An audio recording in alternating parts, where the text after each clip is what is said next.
Mr. Farsen was his name. He was the happiest man in town. It wasn't long before he was set to retire after 30 years of hard work. But it was satisfying work. He was considered a subject matter expert and was handsomely paid by his company for that. A couple of months before his long-awaited retirement, he was assigned a job to recertify an LPG tank. It was a piece of cake for good old Mr. Farsen. He's done it at least 1,000 times before. So on a sunny Saturday morning, Mr. Farsen and his son-in-law set out for the simple task. To recertify a tank, one has to obviously get rid of the fuel contained in the tank first, which involves several steps, the last of which entails filling the tank with water and burning the gas that's pushed out. As the clock hit noon on that tranquil Saturday, Mr. Farsen and his son-in-law started to get hungry.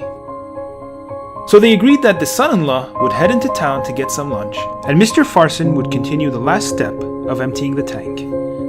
In order to speed things up, and because he had 30 years of solid experience to back his decisions, Mr. Farsen decided to take an innocent shortcut.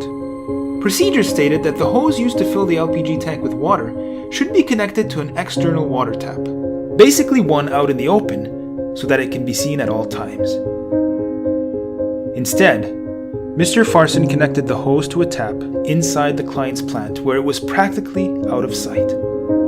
As Mr. Farsen sat near the tank enjoying his newspaper out in the sun, the fitting on the tap inside the plant came off and the hose fell to the ground. This caused the water that was already filled in the tank to siphon back into the plant, and LPG gas followed suit. We now had flammable fuel in the presence of oxygen. There was one missing ingredient for a Big Bang, an ignition source. And that came in the form of a switchgear inside the plant. The resulting explosion ripped through the site and killed Mr. Farsen instantly. Thankfully, it was a Saturday, so there was nobody at work, otherwise the result would have been catastrophic. Although this is a perfect example of how taking shortcuts could lead to disastrous outcomes, there's one important point in the story that makes it one worth remembering.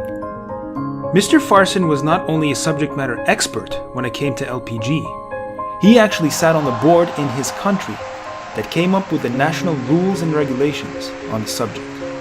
The rule he broke was actually a rule he was part of writing. So the next time you try to justify a shortcut with the amount of experience you have, remember Mr. Farsen's story.